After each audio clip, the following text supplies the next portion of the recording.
Assalamualaikum warahmatullahi wabarakatuh. Apa kabar kalian semua? Semoga selalu dalam keadaan sehat walafiat ya. Ingat, tetap di rumah, jaga jarak, pakai masker, dan selalu cuci tangan setelah beraktivitas. Pada pertemuan kali ini, kita akan membahas tentang sistem organisasi kehidupan. Sebelum kita mulai pembelajaran hari ini, mari sama-sama kita awali dengan membaca doa awal belajar. Semoga ilmu yang kita pelajari hari ini dapat bermanfaat. Amin. Pernahkah kalian memperhatikan orang yang sedang membangun rumah?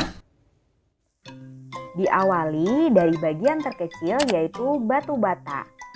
Susunan dari batu bata ini membentuk sebuah dinding. Kumpulan dari dinding-dinding membentuk ruangan. Kumpulan dari beberapa ruangan akhirnya membentuk bangunan rumah. Ternyata panjang juga ya prosesnya. Gak sampai di situ. Biasanya gabungan dari beberapa rumah akan membentuk kompleks.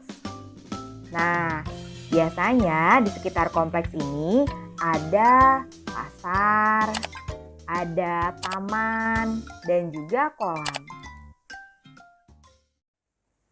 Masya Allah, teratur banget ya. Mulai dari yang paling kecil hingga yang paling besar, benar-benar tersusun dengan pola yang sangat rapi dan teratur.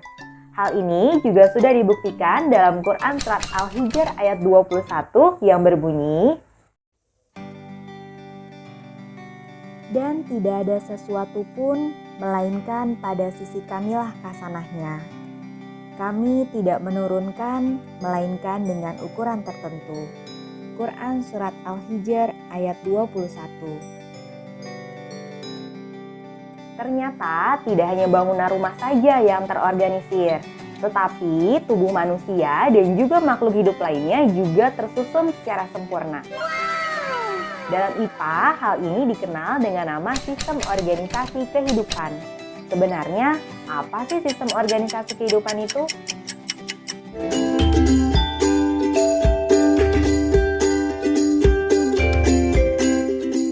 Untuk mempelajari kajian biologi, maka objek biologi dibagi berdasarkan tingkatan organisasi kehidupan yang disusun mulai dari yang paling kecil hingga yang paling besar.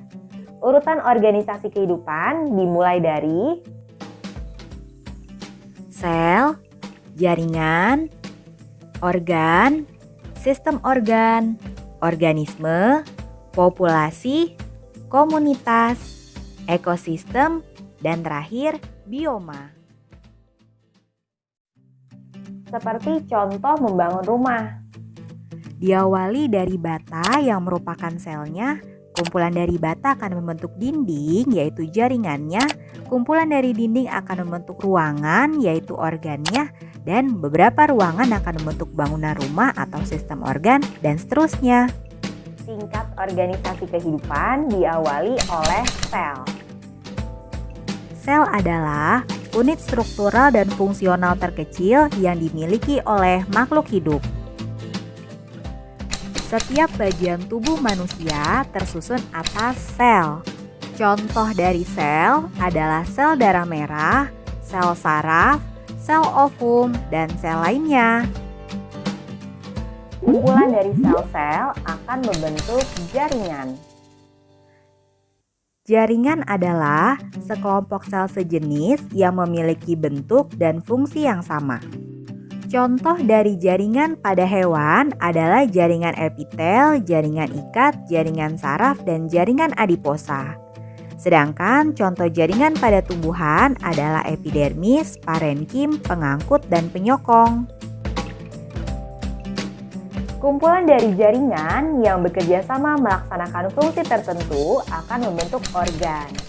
Misalnya, kumpulan dari jaringan otot jantung, maka akan membentuk organ jantung. Kemudian, kumpulan dari jaringan saraf akan membentuk otak dan juga sumsum tulang belakang. Contoh organ lainnya ada paru-paru, ada hati, ada ginjal, ada usus, dan lain-lain. Coba sebutkan 3 contoh organ yang ada pada tubuh manusia selain yang tadi saya sebutkan ya. Silakan isi di kolom komentar. Selanjutnya adalah sistem organ, yaitu gabungan dari organ-organ yang bekerja sama membentuk suatu sistem. Contohnya adalah sistem pencernaan yang terdiri atas organ mulut, kerongkongan, lambung, hati, pankreas, usus, dan anus. Contoh sistem lainnya yaitu sistem peredaran darah, sistem ekskresi, sistem pernafasan, sistem gerak, sistem reproduksi, sistem saraf, dan sistem lainnya. Nah, gabungan dari sistem-sistem tadi saling bekerja sama membentuk kehidupan yang disebut dengan nama organisme. Satu organisme bisa disebut juga individu. Contohnya, seekor semut, sebuah jamur, sebuah kaktus, seekor ikan, dan sebuah pohon. Nah, ternyata nggak sampai di tingkat organisme aja nih. Dalam IPA juga mengenal hubungan atau interaksi antara organisme dengan organisme atau organisme dengan lingkungannya yang diawali dari populasi. Populasi adalah sekumpulan individu sejenis yang menempati suatu daerah dalam waktu tertentu. Kumpulan dari populasi berbagai spesies yang saling berinteraksi akan membentuk komunitas.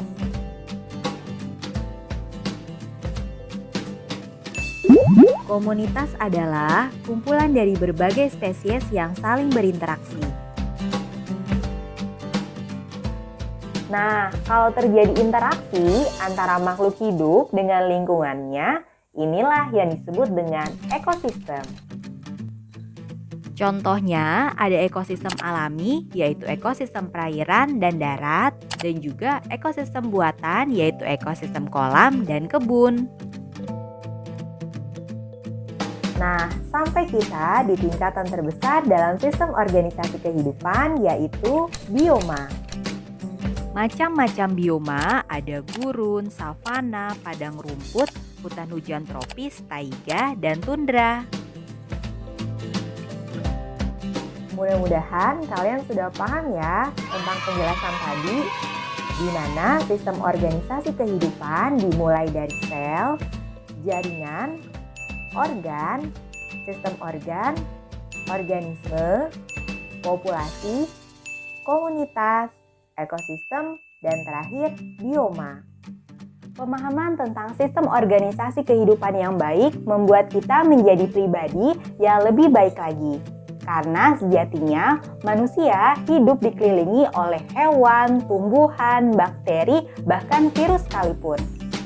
Dengan memahami kehidupan, diharapkan kita dapat menghargai kehidupan itu sendiri dan menjadi pribadi yang senantiasa bersyukur atas nikmat yang telah diberikan. Tetap di rumah, jaga diri kalian dan keluarga.